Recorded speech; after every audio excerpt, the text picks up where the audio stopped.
Hey guys, my name's Dale, and this is Think Fact.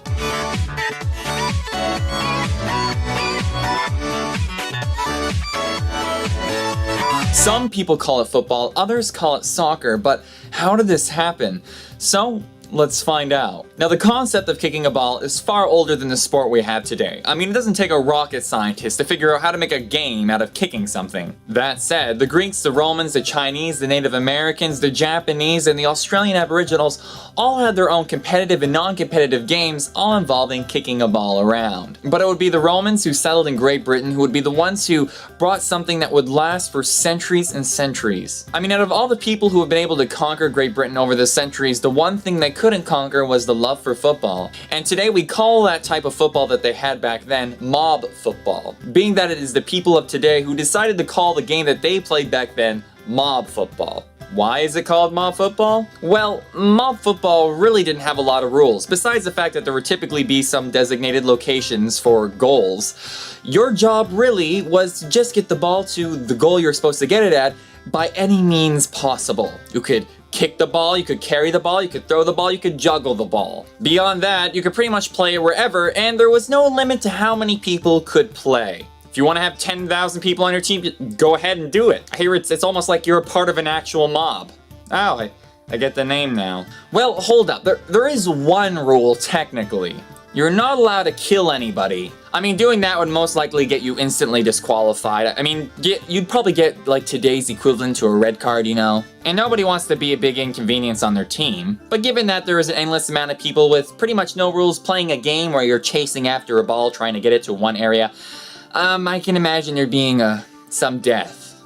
Oh, the Middle Ages, such a simpler time. And it should be noted, as the English went on to colonize most of the planet, their settlers brought this love for this type of sport with them. So that's why there are so many different adaptations of it in the different areas where the English settled.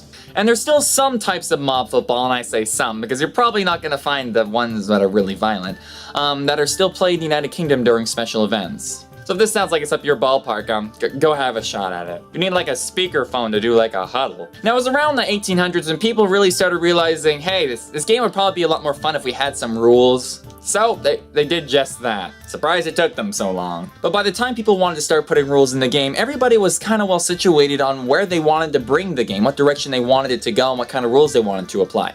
Like the United States was its own country. Most of the Commonwealths had their own very highly developed cultures that were really different than the United Kingdom. And because of this, 4 really popular types of football today kind of developed because they were all separated from each other as they were developing. These are rugby football, Australian football, gridiron football, and association football. Each one but rugby to some extent is typically called football in the regions they developed in. The Australians and the New Zealanders tend to call Australian football just football, though it is a lot more lenient in that part of the world. On the other hand, the United States and Canada developed what would be known today as gridiron football. Each country has slight alterations to the rules, but that is the direction football went in the Americas. Where the British actually had a divide between what would become association football and rugby football. Due to a disagreement in rules, both games took different directions in how they were going to be played. Each type of mob football that developed into specialized forms of football is what is called football in their respective regions. They became culturally instilled. Now the word soccer developed out of the word association within association football, and it was used along with the word rugger, which was used to describe rugby football. Now the term was coined at Oxford University within England. There's an interesting history of them making new words by adding an ER to describe different things. One of the people who really pushed the word soccer was a very prominent footballer named Charles Reeford Brown, who just had a very massive support for its use. And that's really how it became popular and maybe even why it exists today. But as association football was brought to places that already had their own types of football developed, and them being just called football, the game association football was just referred to by its slang name, soccer. That way people could identify it from the own football game that they themselves developed locally.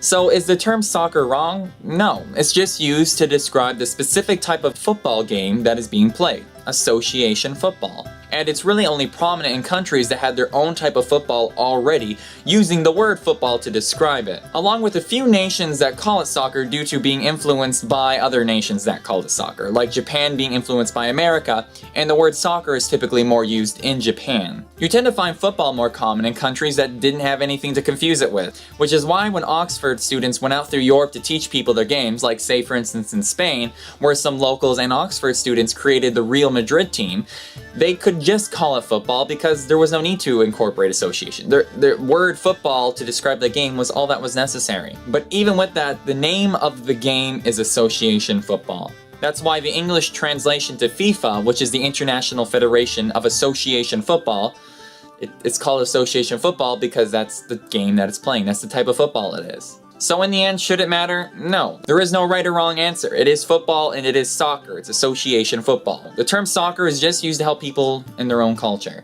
Of course, we're gonna find it a little bit annoying, but hopefully with understanding the context, it just shouldn't.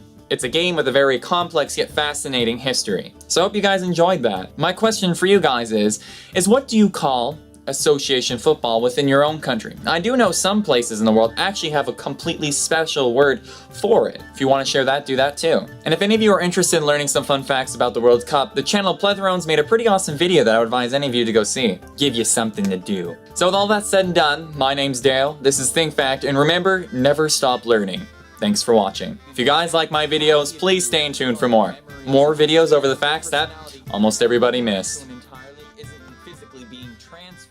Your body would be destroyed.